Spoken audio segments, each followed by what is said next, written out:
Welcome to നട്ടപ്പതിര video. പെട്ടെന്ന് പറഞ്ഞിട്ട് പോവാം.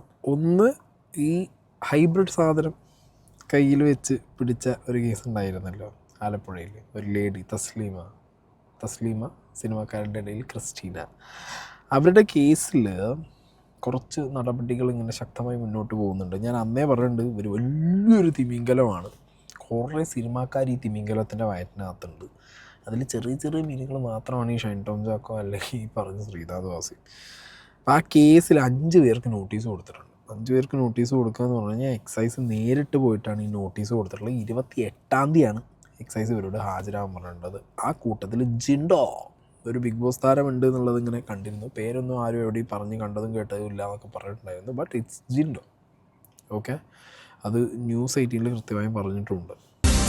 ആലപ്പുഴ ഹൈബ്രിഡ് കഞ്ചാവ് കേസിൽ കൂടുതൽ പേർക്ക് എക്സൈസ് നോട്ടീസ്. ശ്രീനാഥ് ഭാസി, ഷൈൻ ടോം ചാക്കോ എന്നിവർക്ക് പുറമെ ബിഗ് ബോസ് വിന്നർ ജിൻഡോയ്ക്കും നോട്ടീസ് അയച്ചു. ഒരു മോഡൽ ഉൾപ്പെടെ 5 പേരാണ് തിങ്കളാഴ്ച ചോദ്യം ചെയ്യുന്ന ഹാജരാകേണ്ടത്. നടി പ്രയാഗ മാർട്ടിനും തസ്ലീമയുമായി അടുത്ത ബന്ധമുണ്ടെന്നും അന്വേഷണ സംഘം സ്ഥിരീകരിച്ചു. ഓക്കെ, അപ്പോൾ ബിഗ് ബോസ് താരം ജിൻഡോ എന്താണ് ഹാജരാവണം. ജിൻഡോന് ഏതിനാ, ലഹരിയാണോ അതോ ഈ വാണിഭമാണോ എന്നുള്ളതൊക്കെ നമുക്ക് കണ്ടറിയണം. ഞാൻ ഈ ബിഗ് ബോസിനകത്തുള്ള സമയത്തെ കട്ടിൻ്റെ മുകളിൽ ഇങ്ങനെ ഇരുന്നിട്ട് ഒരു ദിവസം എന്തോ സീന് ഇയാൾ നന്ദുവിനോട് ഉണ്ടാക്കിയതാണ്. ഞാൻ നന്ദു സിജോക്ക് ഇങ്ങനെ എൻ്റെ ഓപ്പോസിറ്റ് ഇരിക്കുന്നുണ്ട്. ഞാൻ കട്ടിൻ്റെ മുകളിൽ ഇരുന്ന് പറയുന്നുണ്ട്, 80 ദിവസം നോക്കണ്ട, ഇവനെ കപ്പിൻ്റെ അടുത്തേക്ക് അടുപ്പിക്കില്ല എന്നൊക്കെ പറഞ്ഞുള്ള സാധനം ഇങ്ങനെ പറയാതെ ഞാൻ വെക്കുന്നുണ്ട്. അത് അന്ന് ഞാൻ പറയാതെ വെച്ചു. ഇനിയിപ്പോൾ ഈ കേസ് മുന്നോട്ട് പോകുമ്പോൾ ഞാൻ കുറച്ച് പറയും. ഓക്കെ, അന്ന് അതിനകത്ത് ഗെയിമാണ്. അയാൾ എങ്ങനെയോ അത്രയും എന്താ പറയുക, ഷൊണ്ണ കാലപ്പെടുത്താണ് അയാൾ പിടിച്ചത്. നിങ്ങളത് കണ്ടിട്ടില്ലല്ലോ പുറത്ത്. അതുകൊണ്ട് പിന്നെ ആ കാര്യങ്ങൾ, പുറത്ത് വരാത്ത കാര്യങ്ങൾ ഇനിയിപ്പോൾ അങ്ങനെ സംഭവിച്ചു എന്ന് പറഞ്ഞാലും അവർ കാണിക്കാത്തതുകൊണ്ട് നമുക്കൊന്നും പറയാൻ പറ്റില്ല. അവർ കാണിച്ചതൊക്കെ അല്ലേ പുറത്ത് കണ്ടിട്ടുള്ളൂ. അപ്പോൾ എന്താണെങ്കിലും ഞാൻ ജിൻഡോ മാമ എന്ന് വിളിച്ച് കയറിയ ഒരാളാണ് ബിഗ് ബോസിനകത്ത്. ജിൻഡോ മാമ എന്നുള്ള വിളി എന്താണെന്നുള്ളത് അറിയാം, നോക്കാം. അപ്പോൾ എന്താണെങ്കിലും അതവിടെ നിൽക്കട്ടെ. ജിൻഡോൻ്റെ കാര്യത്തിൽ വരും ദിവസങ്ങളിലൊരു സംഗതി, 1-2 സംഗതികളൊക്കെ ഇത് മര്യാദയ്ക്കാണ് പോകണമെന്നുണ്ടെന്നുണ്ടെങ്കിൽ നോക്കാം നമുക്ക്. ആ സ്കീം അവിടെ നിൽക്കുക. ഇനി അടുത്തത് നമുക്ക് നോക്കാനുള്ളത്, ഇവരുടെ ഈ തസ്ലീമ, ഈ പറഞ്ഞ ക്രിസ്റ്റീന, എന്താ തുല്യ തസ്ലീമ തന്നെ വിളിയാണ് ഒരു ഒറിജിനൽ പേര്. ഈ ലേഡി ഒരു ചില്ലറക്കാരില്ല. തസ്ലീമയുടെ ഫോണിൽ കൂടുതൽ ചാറ്റുകൾ കണ്ടെത്തിയത് ശ്രീനാഥ് വാസിയുമായിട്ടുള്ളതാണ്. ഓഡിയോ സന്ദേശവും കിട്ടിയെന്നാണ് സൂചന. നടന്മാരുടെ മൊഴി കേസിൽ നിർണായകമാകും. ഇരുവരെയും തസ്ലീമയുമായി ഒന്നിച്ചിരുത്തി ചോദ്യം ചെയ്യുന്നതും പരിഗണനയിലാണ്. ഷൈൻ ടോം ചാക്കോയെയും മറ്റ് നടന്മാരെയും അറിയാമെന്ന് തസ്ലീമ എക്സൈസിനോട് വെളിപ്പെടുത്തിയിരുന്നു. ഷൈൻ ടോം ചാക്കോയുമായി ഒരുമിച്ച് ലഹരി ഉപയോഗിച്ചിട്ടുണ്ടെന്നും തസ്ലീമ എക്സൈസിന് മൊഴി നൽകിയിട്ടുണ്ട്. ഇരുവരും തമ്മിലുള്ള ബന്ധത്തിൽ എക്സൈസ് കൂടുതൽ വ്യക്തത വരുത്തും. തമ്മിൽ ലഹരി ഇടപാട് നടന്നിട്ടുണ്ടോ എന്നാണ് പരിശോധിക്കുന്നത്. നേരത്തെ ഈ കേസിൽ ശ്രീനാഥ് ഭാസി ഹൈക്കോടതിയിൽ മുൻകൂർ ജാമ്യ ഹർജി നൽകിയിരുന്നു. പിന്നീട് അത് പിൻവലിക്കുകയും ചെയ്തു.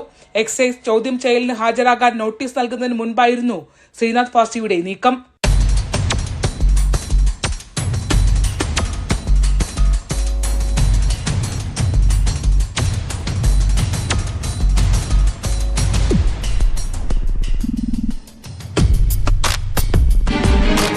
മലേഷ്യയിൽ നിന്ന് 6 കിലോ കഞ്ചാവ് വിൽപ്പനയ്ക്കായി നാട്ടിലെത്തിച്ചതായാണ് വിവരം. ഇതിൽ 3 കിലോ മാത്രമാണ് ആലപ്പുഴയിൽ നിന്ന് പിടിക്കപ്പെട്ടത്. ബാക്കിയുള്ള കഞ്ചാവ് എറണാകുളത്ത് സിനിമാ മേഖല കേന്ദ്രീകരിച്ച് വിറ്റഴിച്ചതായാണ് സൂചന. തസ്ലീമയും സുൽത്താനും താമസിച്ച എറണാകുളത്തെ വിവിധയിടങ്ങളിൽ എക്സൈസിന്റെ നേതൃത്വത്തിൽ പ്രതികളെ എത്തിച്ച് തെളിവെടുപ്പ് നടത്തി. ലഹരി വിൽപ്പനയ്ക്ക് പുറമെ സെക്സ് റാക്കറ്റുമായി ബന്ധപ്പെട്ട ഇടപാടുകൾ നടന്മാരുമായി നടത്തിയിട്ടുണ്ടെന്നാണ് തസ്ലീമ പോലീസിന് മൊഴി നൽകിയിട്ടുള്ളത്. 2 ദിവസമായി കസ്റ്റഡിയിലുള്ള പ്രതികളിൽ നിന്ന് കൂടുതൽ വിവരം തേടുകയാണ് അന്വേഷണ സംഘം. അപ്പോൾ തസ്ലീമ എന്ന കൂടിയ ഇനം, ഓക്കെ, ഈ കൂടിയ ഇനം ഞാൻ പറഞ്ഞല്ലോ, ഇവർക്കൊക്കെ ഒഴിഞ്ഞു മാറാൻ ഭയങ്കര സുഖമാണ്. ഇപ്പോൾ ഷൈൻ ടോമിനാണെങ്കിലും ശ്രീനാഥ് വാസിയാണെങ്കിലൊക്കെ ഒഴിഞ്ഞു മാറാൻ ഭയങ്കര സുഖമാണ്. പക്ഷേ ഇവരുടെ ഇതൊന്നും ഒഴിഞ്ഞു മാറാൻ ഭയങ്കര പാടാണ്. കാരണം എക്സൈസിന് കൃത്യമായിട്ട് അവരുടെ ഫോണിൽ നിന്ന് റെക്കോർഡഡ് ഡാറ്റാസ് കിട്ടിയിട്ടുണ്ട് ഒരുപാട്. ചുമ്മാ വിളിപ്പിക്കുന്നതല്ല നോട്ടീസ് കൊടുത്തിട്ട് ഇവരൊക്കെ. ഓക്കെ, ഞാൻ കഴിഞ്ഞ ദിവസം കണ്ട് ഇവരെ ഇവിടെ എക്സൈസ് ഓഫീസിലെങ്ങാണ്ട് കൊണ്ടുവന്ന സമയത്ത് ഇവരോട് ചോദിക്കുന്നുണ്ട് പത്രമാധ്യമങ്ങൾ, അറിയോ ശ്രീനാഥ് വാസിനെ അറിയോ, ഷൈൻ ടോം ചാക്കോനെ അറിയാം. എൻ്റെ ഫ്രണ്ട്സാ എല്ലാവരും എന്നാണ് പറഞ്ഞത്.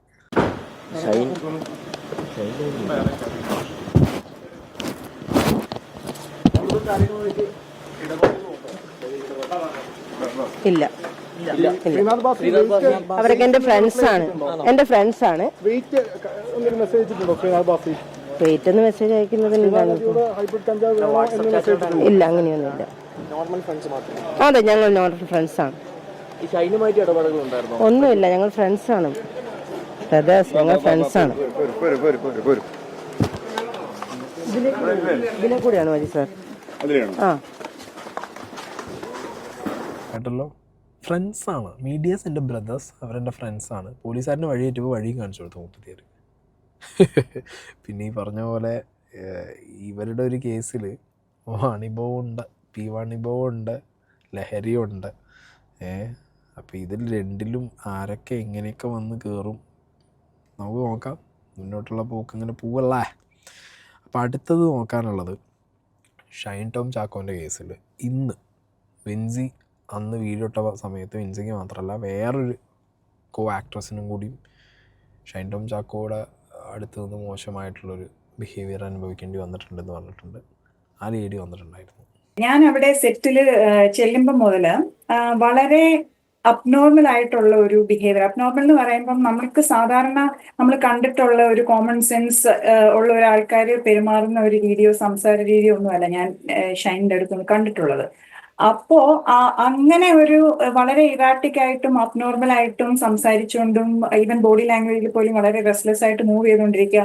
അങ്ങനെ ഒരാളുടെ അടുത്ത് എങ്ങനെ ഒരു സെൻസിബിൾ ആൻഡ് ലോജിക്കലി എൻഗേജ് ചെയ്യണമെന്ന് സത്യം പറഞ്ഞാൽ എനിക്കറിയില്ലായിരുന്നു. അതുകൊണ്ട് തന്നെ അവിടെ ഷൈനുമായിട്ടുള്ള ഒരു ഇന്ററാക്ഷനിൽ ഞാൻ സൈലൻസ് പാലിക്കുന്നതാണ് നല്ലതെന്ന് എനിക്ക് തോന്നി. അദ്ദേഹം നല്ലൊരു നടനാണ്. കണ്ടുപഠിക്കാനുണ്ട് ഒരുപാട് കാര്യങ്ങൾ. അദ്ദേഹത്തിന്റെ നടൻ എന്ന നിലയിൽ കണ്ടുപഠിക്കാനുണ്ട് ഒരുപാട് കാര്യങ്ങൾ. അങ്ങനെ ഒരു നടനെ നഷ്ടപ്പെടേണ്ട ആവശ്യമില്ല. അദ്ദേഹം ഇത് മനസ്സിലാക്കി പ്രൊഫഷണലായിട്ട് തിരിച്ചു വരുന്നത് തന്നെയാണ് നമുക്ക് സന്തോഷമുള്ള കാര്യം. വിൻസി അലോഷ്യസ് പറഞ്ഞിരുന്നു, പലപ്പോഴും പ്രാക്ടീസിനിടയിൽ ഷൈൻ ടോം ചാക്കോ ഒരു വെളുത്ത പൊടി തുപ്പുന്ന ഒരു സാഹചര്യം ഉണ്ടായിരുന്നു. അത് അസഹനീയമായിരുന്നു എന്ന് പറഞ്ഞിരുന്നു. അത്തരത്തിലൊരു വെളുത്ത പൊടി അങ്ങനെ എന്തെങ്കിലും ഷൈൻ തുപ്പുന്നതോ അല്ലെങ്കിൽ ഷൈൻ്റെ വായിൽ നിന്ന് പുറത്തേക്ക് പോകുന്നതോ അങ്ങനെ എന്തെങ്കിലും കണ്ടിട്ടുണ്ടോ അപർണ? അത് വിൻസി പറഞ്ഞ ആ സീനിനെ പ്രാക്ടീസ് ചെയ്യുന്ന സമയത്ത് ഞാനും അവിടെ ഉണ്ടായിരുന്നു. അത് ഞാൻ കണ്ടതാണ്.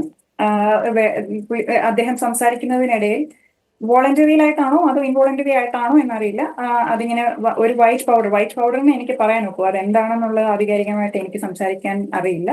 അത് മേശപ്പുറത്തേക്ക് ഇങ്ങനെ അറിയാതെയാണോ അറിഞ്ഞുകൊണ്ടാണോ എന്നറിയില്ല, ഇങ്ങനെ വീഴുന്ന ഒരു അവസ്ഥ ഉണ്ടായിരുന്നു. അത് നമുക്കൊക്കെ കുറച്ച് അൺകംഫർട്ടബിൾ ആയിട്ട് തോന്നുന്നുണ്ടായിരുന്നു.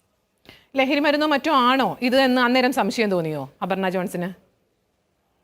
എനിക്കറിയില്ല, അവിടെ ഗ്ലൂക്കോസ് പൗഡർ ആയിരിക്കാം, എന്തും ആകാമല്ലോ. വൈറ്റ് പൗഡർ എന്ന് പറയുമ്പം ഞാനൊക്കെ കണ്ടിട്ടുണ്ട് ഈ ലോ ഷുഗർ ഉള്ള ആൾക്കാർ ഇങ്ങനെ വൈറ്റ് ഷുഗറിന്റെ പൗഡറും ഇടയ്ക്കിടയ്ക്ക് ഷുഗർ ലോ ആകുമ്പോൾ കഴിക്കുന്നത് കണ്ടിട്ടുണ്ട്. അതാവാം, എന്തും ആകാം. അതെനിക്ക് കമന്റ് ചെയ്യാൻ പറ്റില്ല, ബിക്കോസ് എനിക്ക് അറിയില്ല, ഞാൻ കണ്ടിട്ടില്ല ഇതെന്താ എങ്ങനെ ഇരിക്കുന്നതെന്നുള്ളത്. സിനിമയിലൊക്കെയാണ് കണ്ടിട്ടുള്ളത് ഇങ്ങനെ വൈറ്റ് പൗഡറൊക്കെ മൂക്കിൽ വലിക്കുന്നത്. അത് വായിലെടുക്കുമെന്ന് എനിക്കറിയില്ല, അങ്ങനെയൊക്കെ സിനിമയിലൊക്കെ കണ്ടിട്ടുള്ളൂ. അതുകൊണ്ട് എനിക്ക് ആധികാരികമായിട്ട് പറയാനറിയില്ല. അവർ സംസാരിച്ചു കേട്ടല്ലോ, ഇതൊരു പ്രത്യേക തരം ലൈനാണ്. അതായത് ഓക്കെ, ഷൈൻ ടോം ചാക്കോ നല്ല നടനോ അല്ലെങ്കിൽ ഇപ്പോൾ ഈ പറഞ്ഞ ഷൈൻ ടോം ചാക്കോയ്ക്ക് ഒരു ചാൻസ് കൊടുക്കുന്നു, ഓക്കെ ഇറ്റ്സ് ഫൈൻ, നടക്കട്ടെ. പക്ഷേ അങ്ങനെയാണെങ്കിൽ പിന്നെ എന്തിനാണ് ഈ ഗിമിക്ക്?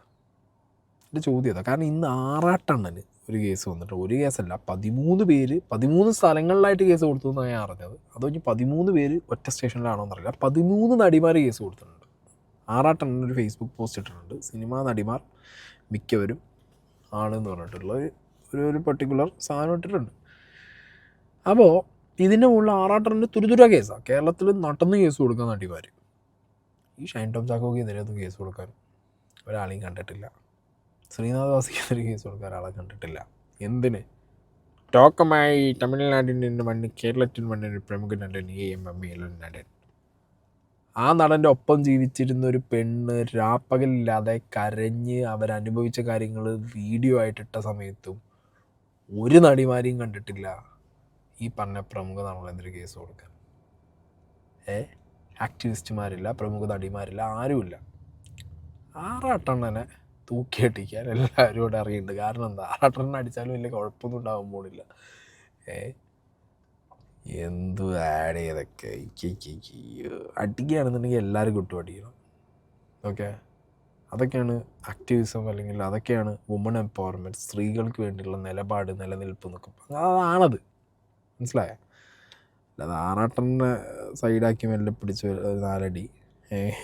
കഴിഞ്ഞ ദിവസം ഇയാൾ നടത്തിയ ഒരു പരാമർശത്തിന്റെ പേരിലാണ് ഇപ്പോൾ കൂടുതൽ നടിമാർ ഇയാൾക്കെതിരെ രംഗത്ത് വന്നിരിക്കുന്നത്. വളരെ മോശം പരാമർശമാണ് സമൂഹ മാധ്യമങ്ങളിലൂടെ ഇയാൾ നടത്തിയിട്ടുള്ളത് എന്നുള്ളതാണ്.